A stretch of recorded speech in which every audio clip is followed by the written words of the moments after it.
Sit down. Sit down.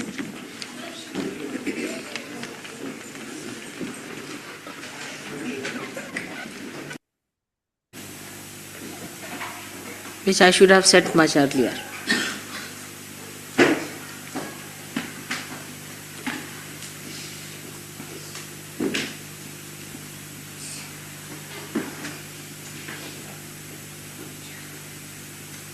As today I told you that it is necessary that you have to recognize me.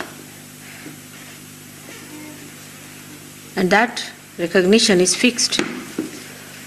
That condition is fixed. I cannot change it. As Christ has already said, that anything against me,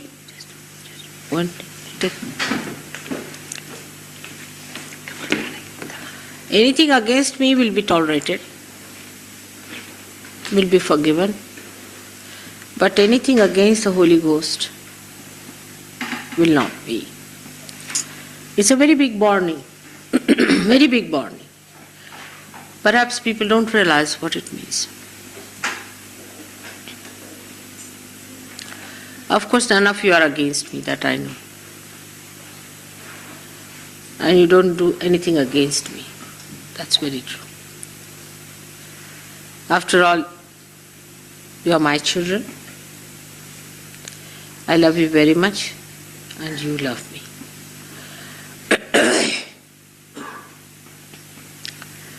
That's only the warning that Christ has given you.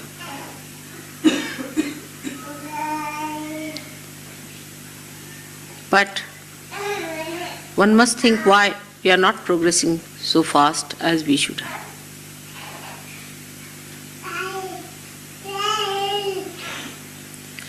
When people are mesmerized,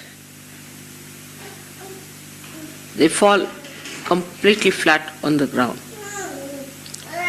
in front of their gurus. Absolutely. They give up their money, they give up everything. Homes, houses, families, children, and just go flat when they are mesmerized. Without asking any questions, without going into any detail, without trying to find out the life of their guru.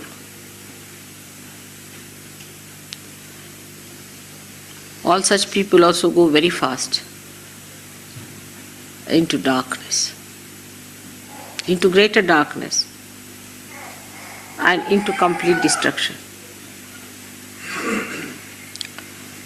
But you are syogis, and you have to construct yourself. I didn't want to shatter your egos before, never to tell you in these words. Perhaps this is the first time I am saying this to you. That you have to dedicate yourself completely to me, not to Sahaja, but to me. Sahaja Yoga is just one of my aspects. Leaving everything, you have to dedicate. Complete dedication. Otherwise you cannot ascend any further. Without questioning, without arguing. Complete dedication is the only way you can achieve it. People still get caught up, still get into problems. What's the reason? So many people asked me that once we have got realization, how is it, Mother, we go down.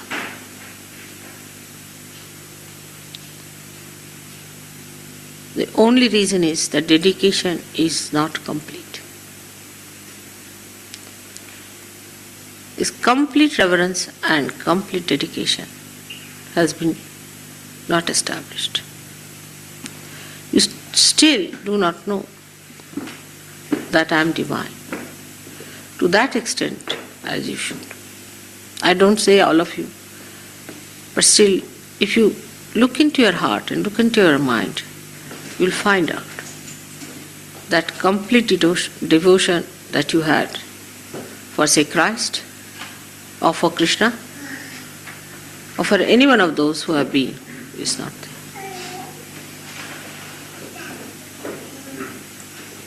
Krishna said, Sarva dharmanam parityajya mamekam sharanam vraja. Forget all the religions of the world. Religions didn't mean the religions like Hindu, Christian, Muslim, but he was meaning all the sustenances. Forget all the sustenances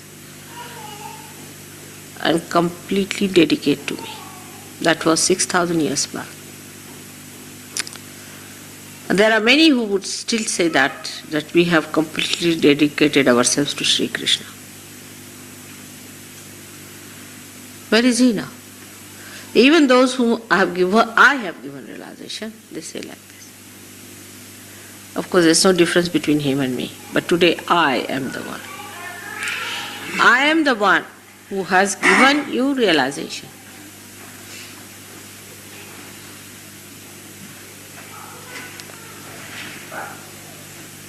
But our first consideration could be our jobs, our own problems, our family problems, our financial problems.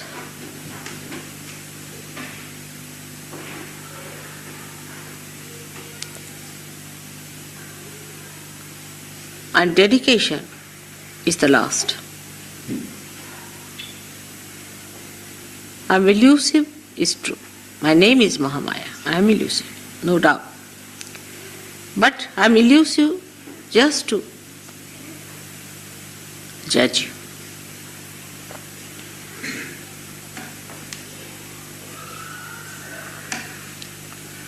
Now the dedication is a very important part of the ascent. Why?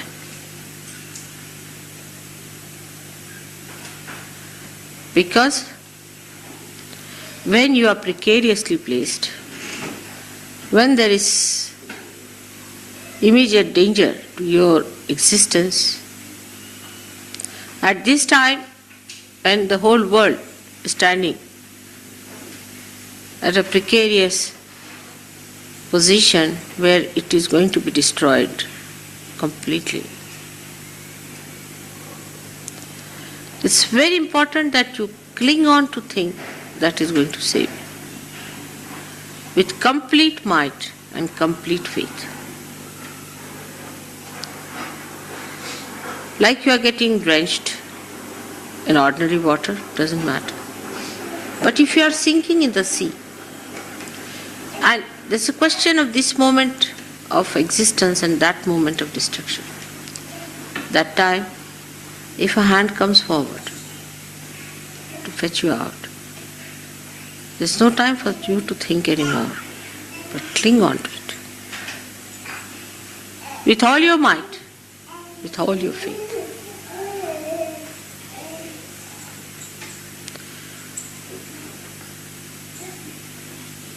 When we have badhas, when we are surrounded by negativity, we get aware of it. A little bit we get confused. And that's the time we want to cling on. But the badhas give you ideas which are detrimental. So big struggle is setting.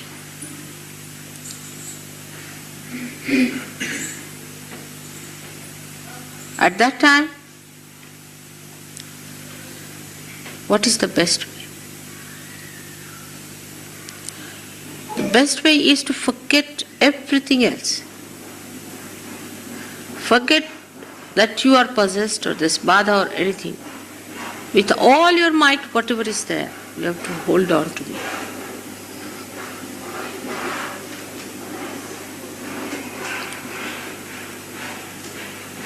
But our style of dedication is very fashionable and modern,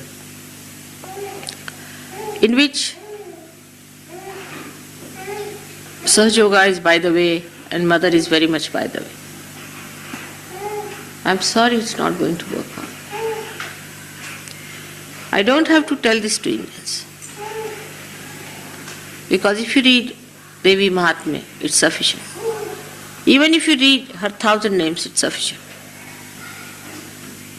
That she can be only achieved through bhakti She can only be achieved through dedication. She is only fond of her bhaktas, the devotees.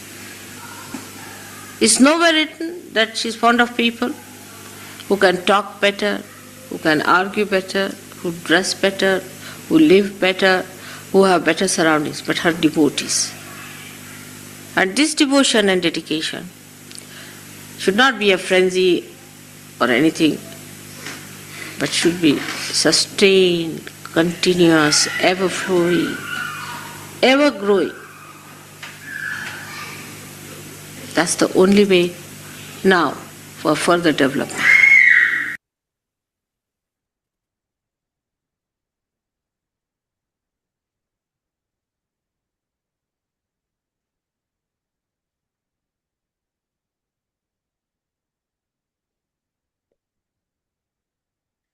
Jai Shri Mataji.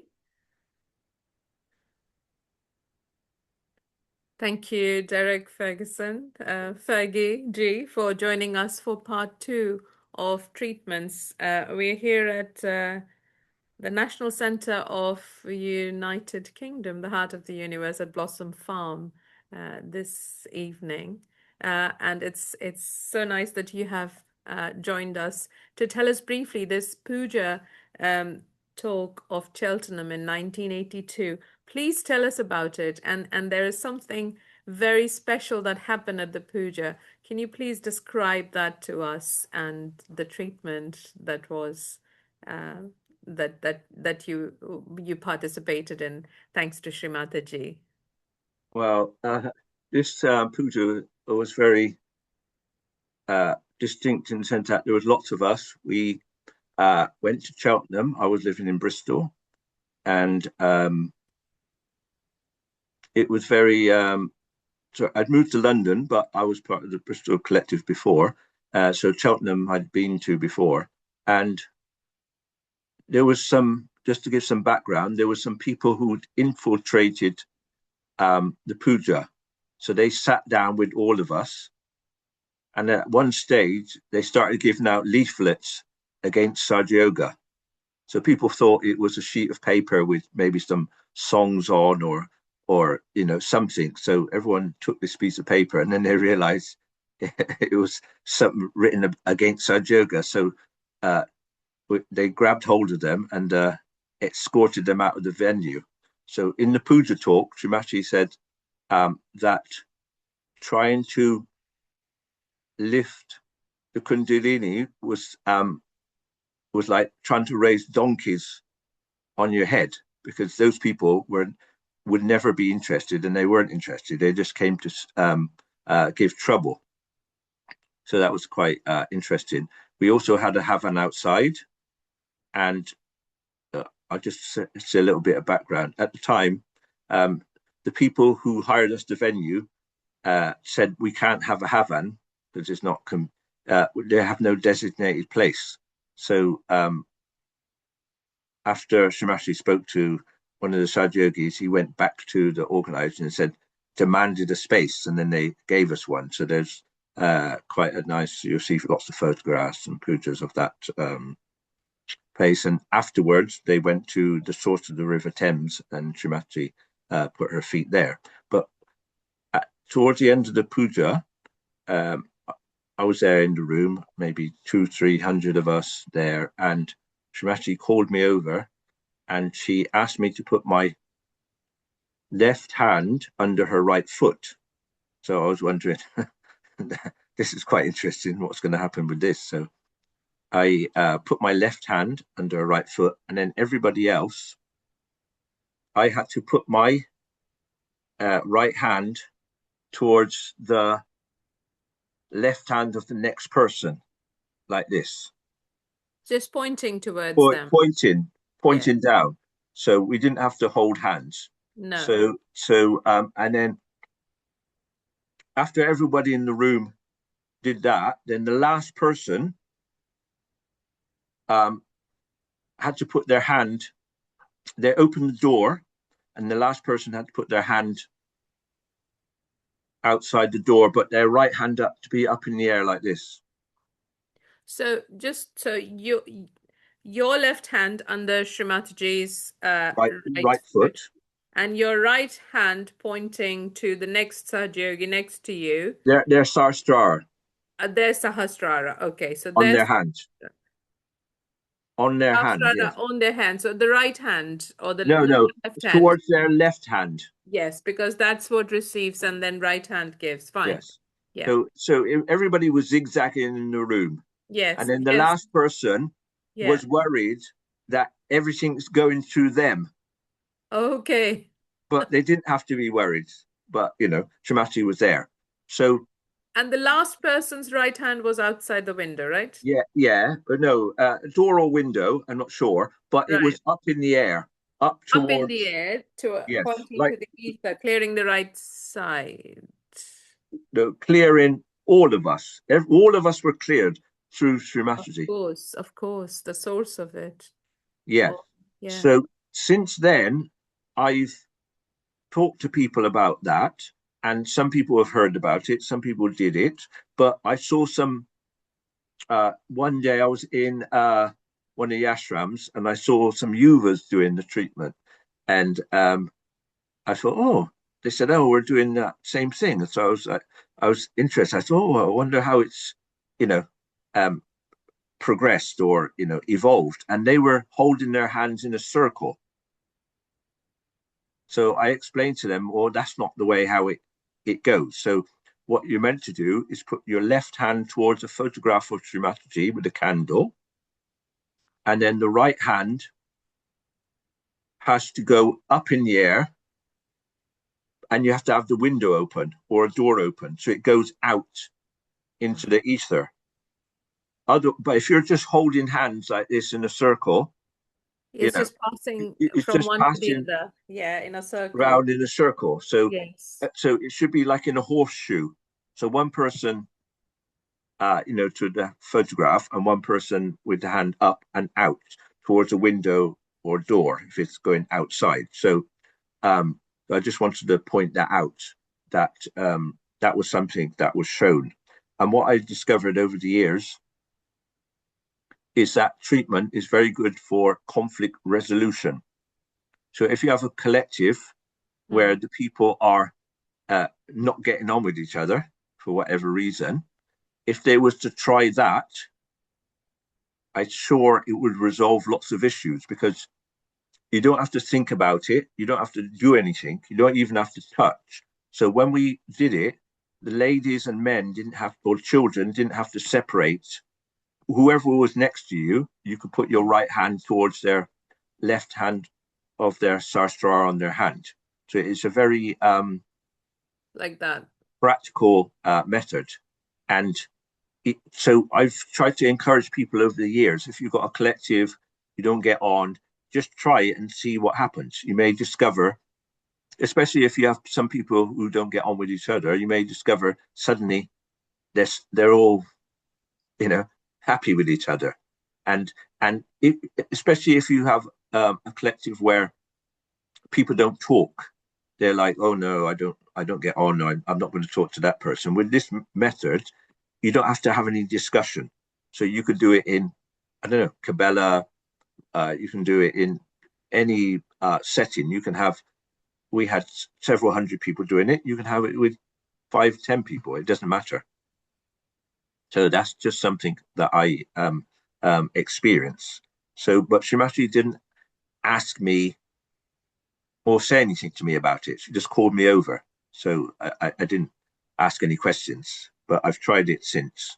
So that's how I learned lots of things by, there's a sort of a word for it where it's like a lot of the things were experimental.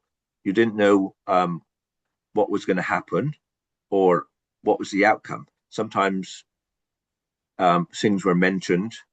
For example, I remember being in Pakistan and Shri Mataji asked me, she said, oh, I'm going to try some clay treatment on you. So in the end, it didn't happen, but I remembered it. So when I started working in Kabbalah, this was in '88 in Pakistan, when I was working, making the inside of the house white. Years later, when I was the foreman in Kabbalah, Yeah. 97, 98, somebody Yeah. came along and they had a boil, most people know what that is, on their stomach. And Yes. so I said to him, "Oh, there's a place where there's some clay, just dig it up." So dug it up, made a poultice, put it on his stomach, and it cured him. So How long did he put it for? he only put it for several hours, and then he went to the river, Ah. and it just pulled everything out. And he was saying to me, "Oh, it's cured." I said, "I don't need to see it." So he That's just almost threw that's almost the poultice in the bin. yeah. Well, he went to the river, so maybe it all washed Washed off out. into the Yeah. down to Genoa. But he was very happy. So a lot of the treatments were it's not the right word, accidental. It just found out by experimenting and something which was told. So since then, I've used clay um, because it's one of the elements, the Mother Earth. It's cooling, Um, isn't it? yeah, for lots of things. It's cooling, draws out impurities. You can Yes. rub it on your hands, face. We had it at the Adi Shakti puja several years ago. So, And we're going to have it again this year, yeah, possibly, yeah, we're going to have it again. a few Uh, weeks' time. yeah, and also there is people who have their own gardens. You can dig up your own because it's not gonna. There's different clays. There's some which is used for building work. There's some which is used for making pottery. There's all different type, but there is a type which is good for also treatments. In India, they have a clay which they call Multani mitti. yeah, they have that one, but there's also the giru, Geru, yes. yeah, which they use for cold liver treatment. Yes. So there's different things. What I mean is that we need to make use of the elements. It's not Absolutely. just water for foot soaking. There's ether. There's lots of elements which we can be using for ourselves. Okay. So, one treatment in particular that it would be nice to know more about is the Ajwain treatment. If you could share with everyone when one should do it, and yes, what are the things one should bear in one's attention, please? Well, I'm not an expert, but I remember No, but you there you was. I'll just say yes. There was an occasion where Shri Mataji was at Cheltenham Road, I think it was, and somebody got a blanket and they had some charcoal with some ashran and they sprinkled it over, and then people got under the blanket and breathed in all that uh, ashran, and it was very opened up all the pores and it was very cleansing for the people who are underneath it.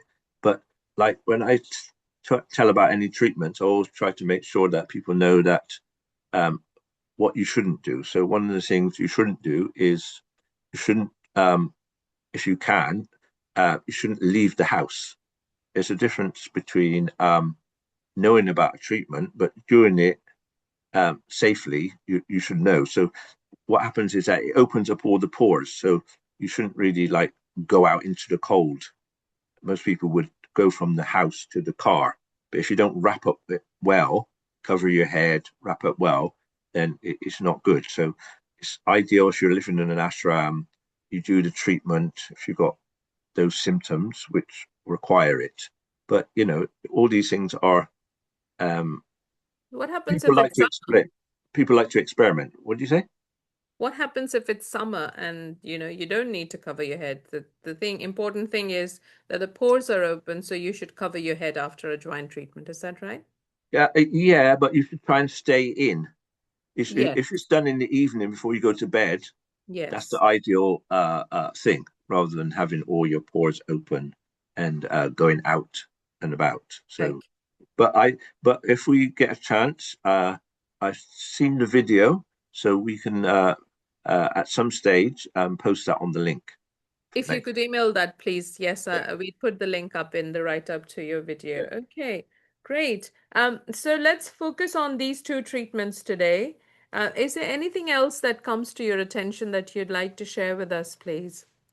Well, over the years, many people um, say don't say anything. So lots of people suffer in silence, and it's very, I don't know. It's like, why? We have a big collective here. We have about 1,000 people. So if there's several talks with Shri Mataji where she says you should interact with others. So we should, uh, in our local meeting, we try to get the new people to learn how to work on themselves and others. But some people are shy about that, and they don't want people to work on them because they think, well, I'm going to get caught up. But we were never taught that. Even Mm. if someone's not well, um, you can still help yourself and other people. So what we say is, um, learn how to work on yourself first, and then. But a lot of people, when they come along, they're not well, so they say, okay, let me get better first. But so what we do in our local meetings, we team up with people. So the person's beside us, and then we show them how to raise the Kundalini if they feel a catch. But what we do is say, there's no talking, because if they're working on a Sahaja and they hear certain words, the Sahaja starts to work on themselves. So it's just, we try to do just hand signals. Also, we do workshops where we get three, I don't know, two, three, four, five people working on one person. So anything inside just gets blasted away. So it's very beneficial all round. And then we swap around. Yeah, So nothing gets left out because everybody has a different sensitivity. true. And it's the collective strength, uh, Yes. and the strength in numbers, isn't it? That's Uh, great. yeah, and then things can't hide, because if you've got a particular cat yourself and then you work on somebody, then you may not feel theirs as Yeah. strong. But if you get four people working on that one person, so, things don't hide. Yes. Yes, they get exposed Mhm. and then they are get rid of. Oh, fantastic.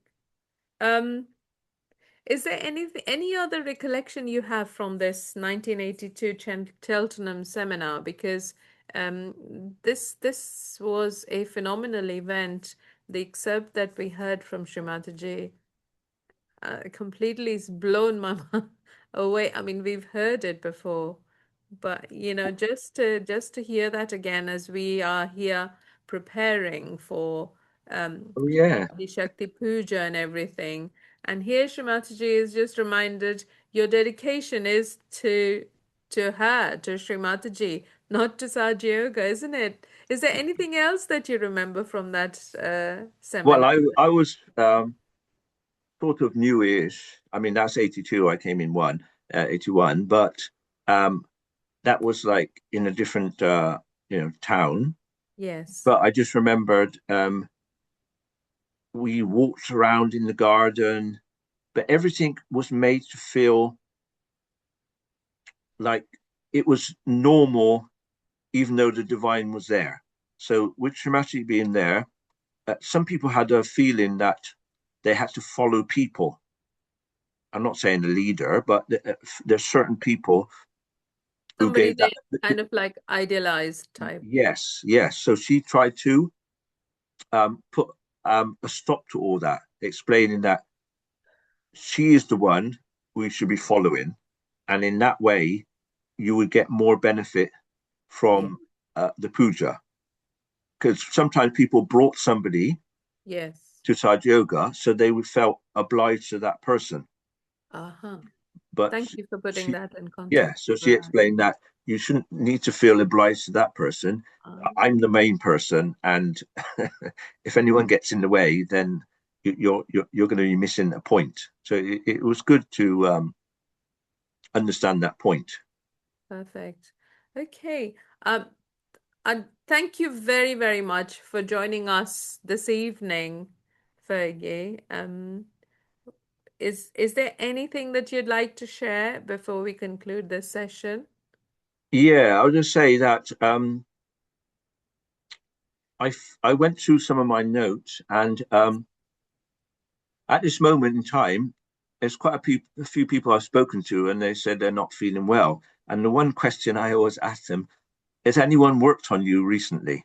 And they all say, well, no. And I say, well, how would you discover you're not well then? Because if you're trying to sort it out yourself. So there's only 12 months a year. So if you get someone to work on you like once a month or check your vibrations, as we call it, you can even go to the station realization or go to your local collective.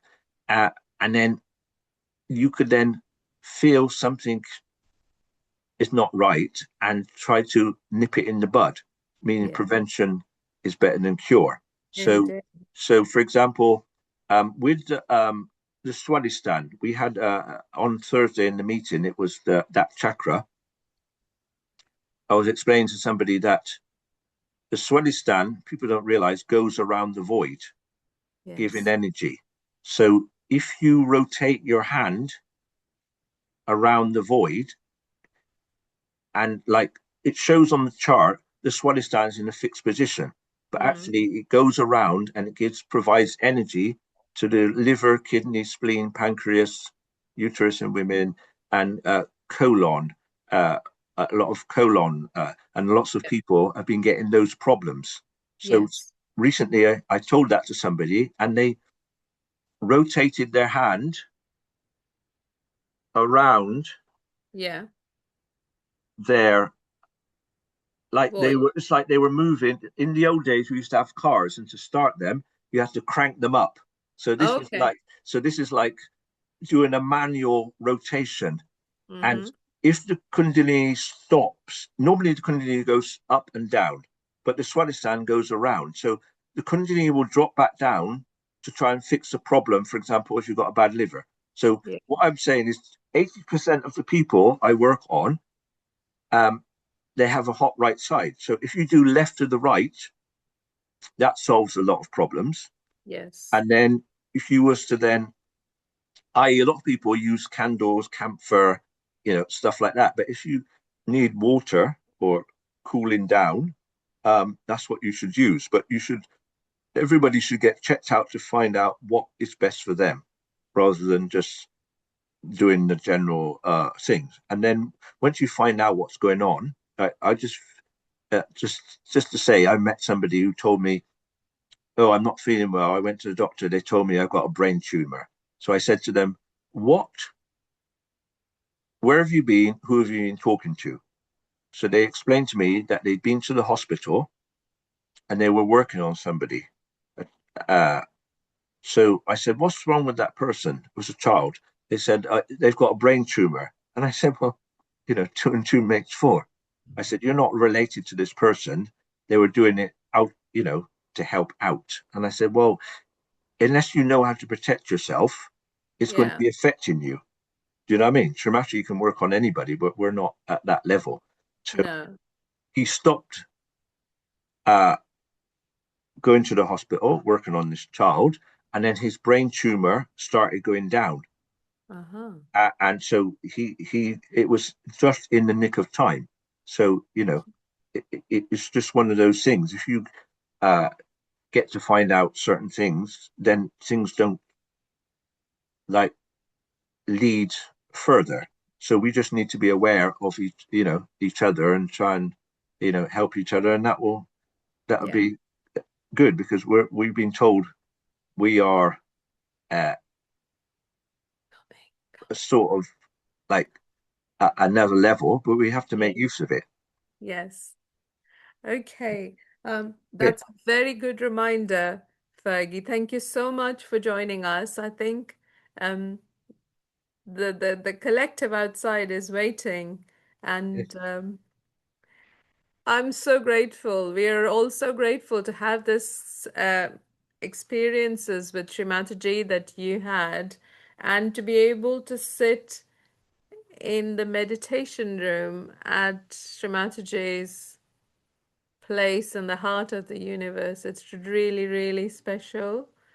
We've got like literally 4 weeks before the Adi Shakti puja, isn't it? 4, 5 weeks, something Uh, like we, that. we'll make it. It's going to be a full-on activity. There's a week before his it's going to be over 100 Yuva Shakti. We've got I'm doing the wellness, not the wellness camp, the workshop gazebo tent. And then afterwards, from the Monday night or Tuesday morning, they're going to be doing a wellness camp. So we're going to be fully charged in action, mothers, humble instruments. Thank you so much for joining us this evening, and thank you, Shri Mataji, for making it possible. Jai Shri Mataji, thank you again, Shri. Bye. Jai Shri Mataji. Bye.